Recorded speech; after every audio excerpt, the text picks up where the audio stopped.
evening. You're watching You and the Police. My name is Wendy Lai. Tonight, we're focusing on cyber threat.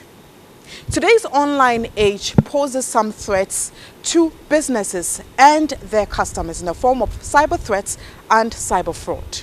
This was contained in the 2017 Bank of Ghana's Financial Fraud Report. So tonight, to discuss the issue further and look at matters arising on cyber fraud, we will be having a discussion with a National Cybersecurity Advisor, Albert Nchibuisia.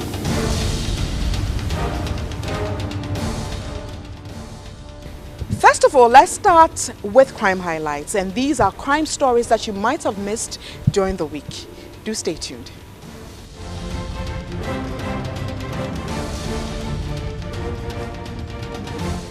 The absence of the Attorney General's representative at an Accra Magistrate Court has necessitated an order for the Attorney General to appear before it. The Attorney General's presence will explain the delay in the commencement of the committal process for persons accused of killing the Ebuakwa North MP J.B. Danquah Edu.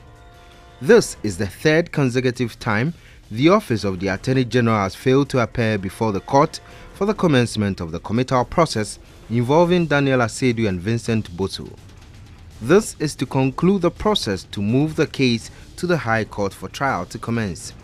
The case, which opened in 2016 when the accused persons were arrested, has encountered some impediment. Daniel Asiedu and Vincent Bosu are being accused of stabbing to death J.B. Danquah Edu on February 9, 2016 at his Shiashi residence in Accra, where the prime suspect Daniel Asiedu was arrested 2 days later. The two men have been charged with murder and abetment of murder in the killing of the late MP. In open court, Daniel Asiedu confessed that he was contracted by some persons in the New Patriotic Party to commit the crime and falsely accused some National Democratic Congress members for being behind the murder. He added persons who contracted him promised to free him after the NPP party assumed governance of the country. Former investment manager Kweku Adoboli, convicted of the UK's biggest fraud, has been given a last-minute reprieve from deportation as a judge awarded a judicial review of his case on Tuesday. Adoboli, 38, was found guilty in 2012 of fraud that cost his employers close to £2 billion. He was facing deportation because he had never applied for British citizenship despite having lived in the UK since he was 12.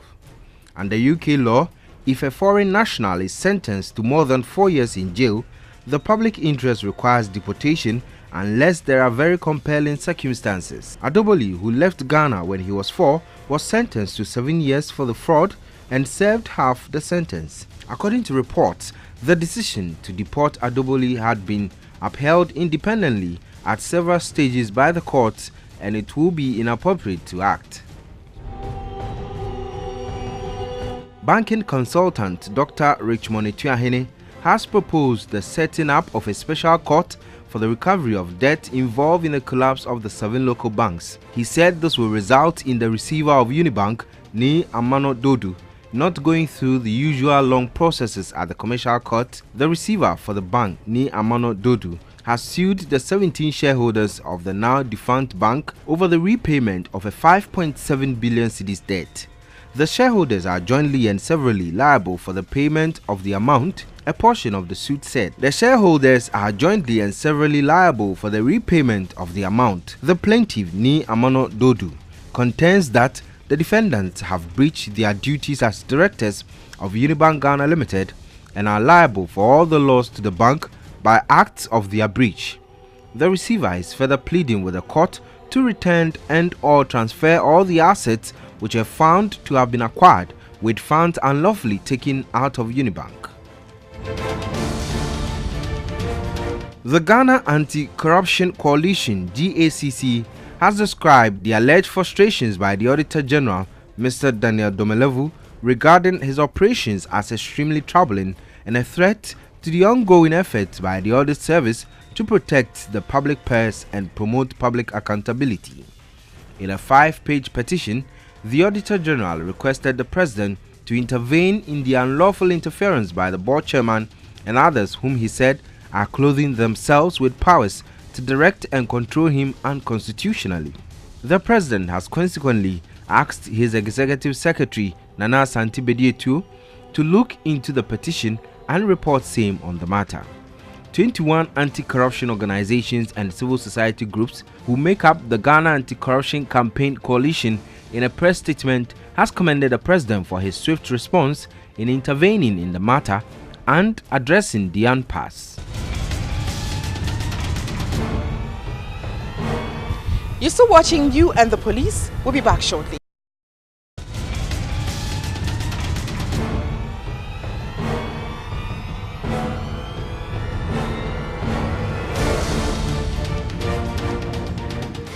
Today's online age presents a number of threats to businesses and their customers in the form of security risks and cybercrime.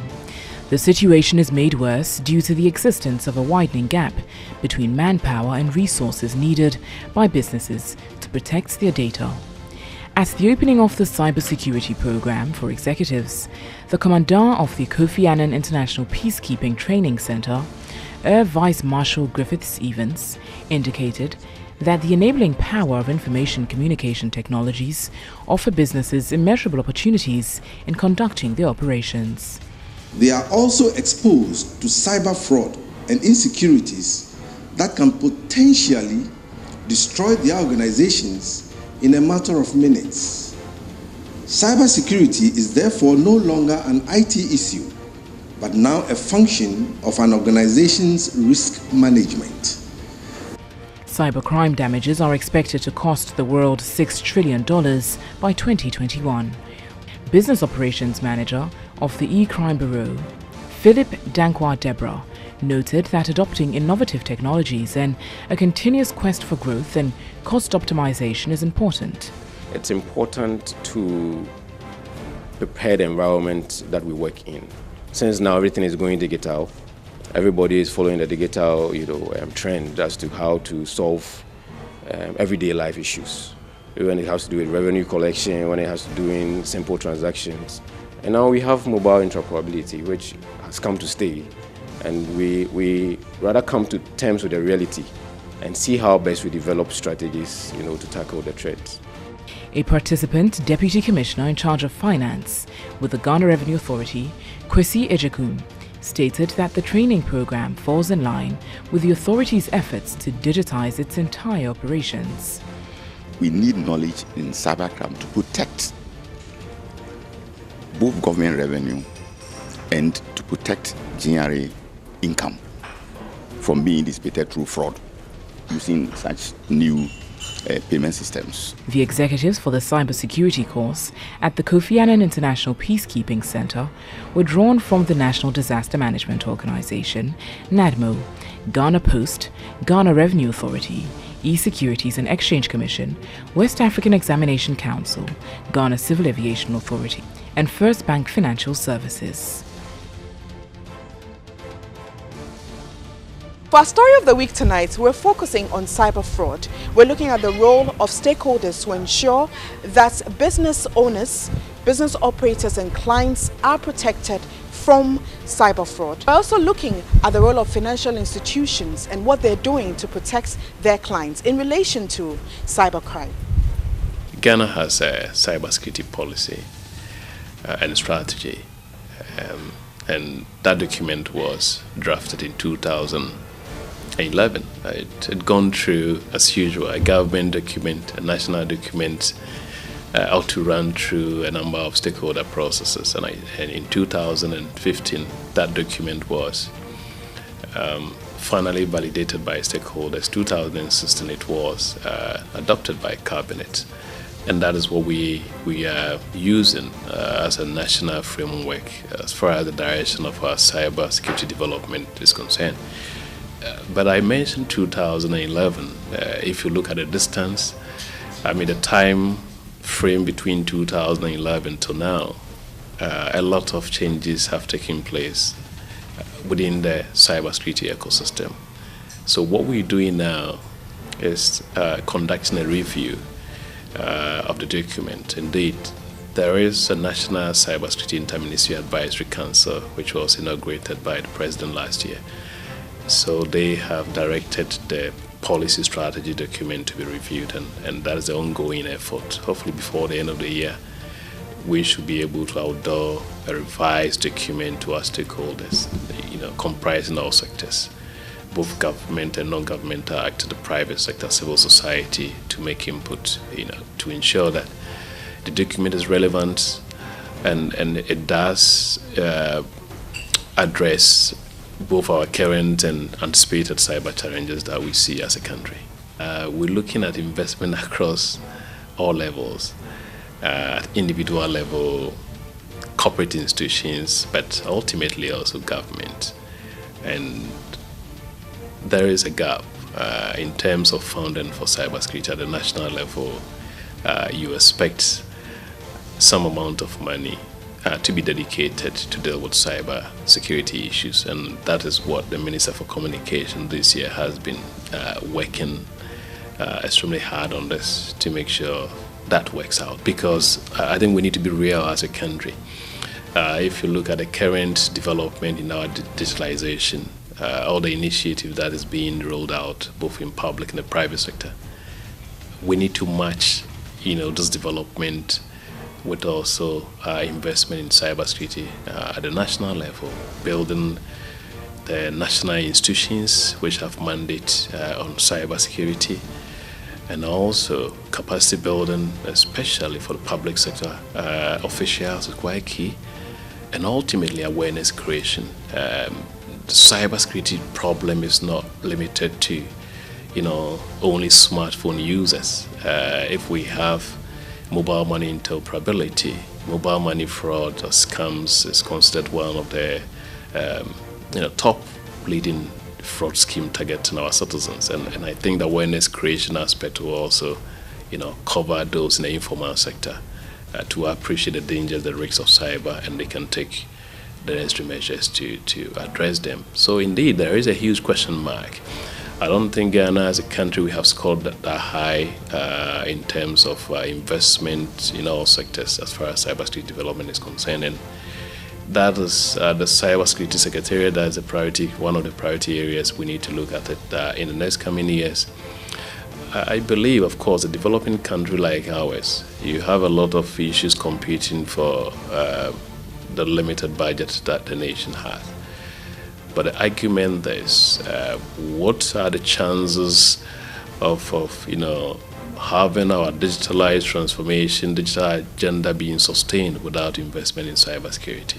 And I think that is what we need to look at it. We are investing our economies in digitalization. We want to use the networks to transform both commerce, our social life, industries, even our public sector. It means we need to make a serious investment in that particular area. But the same thing also applies to the private sector. Capacity building, I keep on saying the government is an enabler for cybersecurity development, but you also expect the individual institutions. If, let's say, you are a financial institution, we expect to see a line budget for cyber or information security that goes into building cyber defenses, that goes into training of your employees, and creating the awareness around the risks, within the financial sector, for example. And these are the programs and initiatives that we want to promote to help build a culture of cybersecurity across all levels within Ghana's digital ecosystem. The Bank of Ghana recently announced some statistics. There is a mixed reaction as far as the data is concerned. On one hand, you have a total attempted and successful fraud amounting to about 190 million Ghana cedis. That is quite huge. But let's even reflect the figure which we have been able to detect. It could be higher, just because possibly, within the cyber environment, fraud can still happen, and you may not be able to detect that, at least within the shortest time frame. But we're also talking of even the direct losses here. What about the indirect consequences? If such attacks happen in your environment, the cost of investigation, and possibly whether you're unable also to run your internet banking or other e-services within that sector, that also affects your productivity. But a key thing we pick from the statistics from 2016 to 2017, we have an increment of 42%. So it tells you that it is heading in the direction that we need to deal with that, even though the same statistic says the banking sector lost a little bit above 30 million Ghana cedis. It is still money. Let's go and do analysis. How much money did we invest in those sectors, to lose such amount of money? But I think the regulator has come up. Let's look at the positives in terms of mitigating this surge. With Cyber and Information Security Directive, just today in the papers, there is advertisement for the launch of Bank of Ghana's Cyber and Information Security Directive as part of Ghana's National Cyber Security Awareness Month, which the ministry is organizing, because awareness creation is key, and a number of activities are being rolled out as part of that. So we have reviewed the directive, and I think it's a step in the right direction, because it sets the rules for the financial sector to build their cyber defenses. That's one. Number two, it does encourages and promotes reporting on cybercrime cases. Number three, the directive also facilitates information sharing within the banking sector, which is also required. The threat actors themselves share information. The hackers share information. So you have an ecosystem like the financial industry. You also expect them to share information about the threats. And I think the directive seeks to address the gaps that we have. But it also talks about training, both at the technical level, the IT personnel who handles our data, who manages the system, who give us access, and also ordinary user who still needs to develop certain business-oriented cyber hygiene practices to be able to help prevent potential fraudulent incident. So I think that is one of the important initiatives that we've seen as far as dealing with the fraud within the financial sector is concerned. And I believe going forward, such innovative responses will be introduced across the different sectors, including the government sector, to help our public sector also, deal with the same issues with agencies such as NITA and other relevant institutions. Investment in cybersecurity is key. We've gotten to a level where the networks are serving as the medium, for our profitability. I've seen almost every bank doing internet banking. Some CEOs have shared with me they are going into branchless banking because they are enrolling everybody onto their internet banking platform, which is good. When you sit in your home, you are able to transfer money, you're able to pay your utilities, your bills, school fees, and look, it even takes traffic off our street. It has the impact that digitalization has on us goes beyond economy. There's a health and safety reason why we should adopt the agenda, electronic banking, for example. But it tells us how much have we, after we've made all these cases, the argument, the business case for that, how well are we protecting ourselves? How much of investment are we putting in to protect ourselves? And I think that is what the financial sector, this is a question that the financial sector needs to do. As part of the National Cybersecurity Month event in October, we have in the Financial Sector Forum, we're organizing this with the Bank of Ghana, and it's the same question we're going to set for discussions. The launch of the directive is set in the background, but we need to raise these questions. How are we investing in cybersecurity within our financial sector? Of course, cybersecurity is expensive, but we need to start from somewhere. We need to have a certain roadmap within the next 3-5 years. Where do we want to take our cybersecurity to as a country?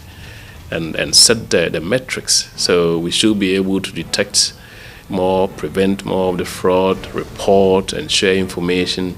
I think that will put us in a very comfortable position as far as our agenda of digitalization is concerned. We're talking of technology-driven crime. And when you do a bit of analysis around this technology, it's a changing, environment. It's not static. And that has created a problem for the law enforcement.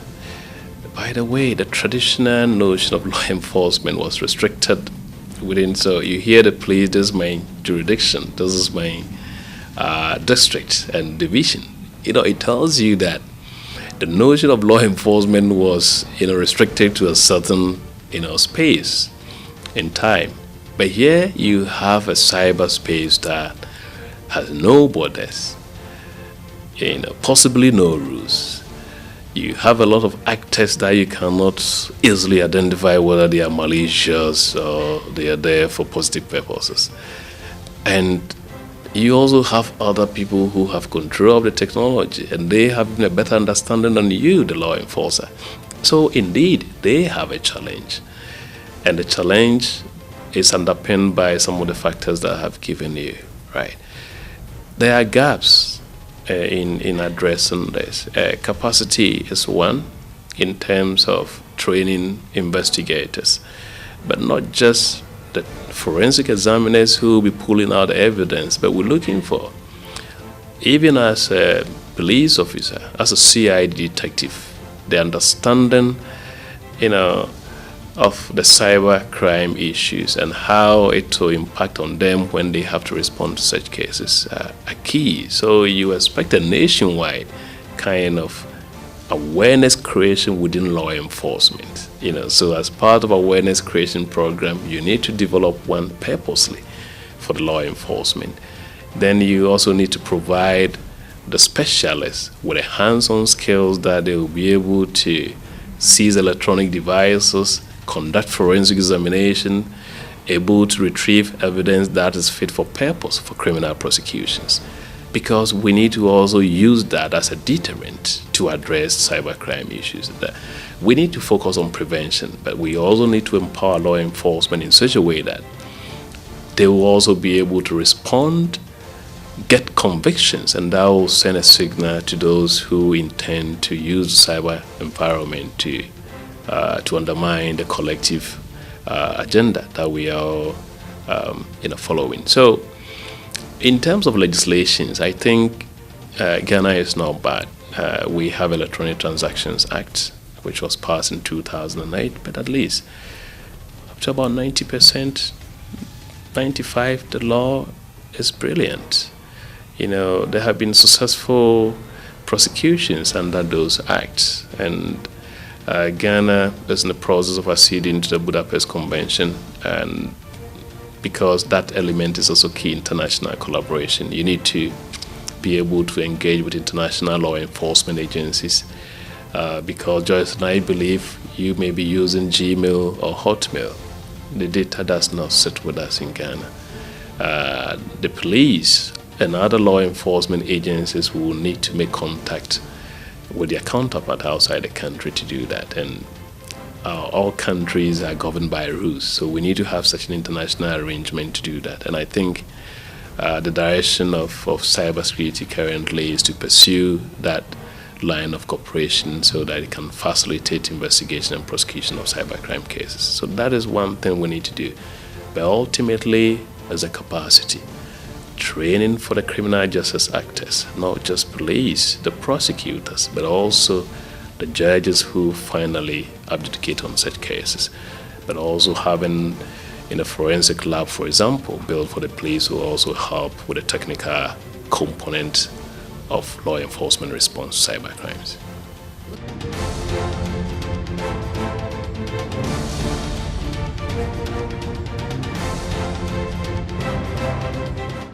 So tonight we have been discussing the broad issue of cyber fraud. We looked at the role of financial institutions and what they must do to protect their clients, as well as the role of business operators and owners, and what Ghanaians can also do to protect themselves from cyber fraud. We have more on You and the Police, same time next week, Friday. I am Wendy Lai. Thanks for watching.